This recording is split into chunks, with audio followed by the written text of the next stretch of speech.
de Vatersnaam. Mariken wie ne fine Dien und alle Lüd de Hahn ergieren. Doch in de Schaul, des Schinerie, da bröchen sei gar nix bi. Bös Tung sein, sei ha ein Loben und manchmal nicht Sinn behoben.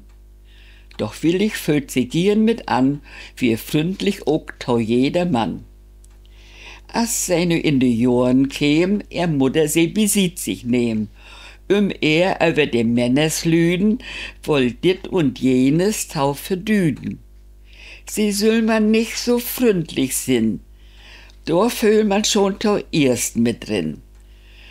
Doch Mieken lachte ließ tau sieht, dauert gar nicht lang, ist also wied. De Mutter klagt sich in die Horen, sie will jo selbst noch jung an Joren, womit sie dat verdeint soll han, dat sei so jüng soll Oma waren. Den Kiel, den würd sie sich wohl forten, doch wie soll he sich forten loten? Mien Dirn, dat warst du doch noch weiten, wo ans würd denn die Kielen wohl heiten?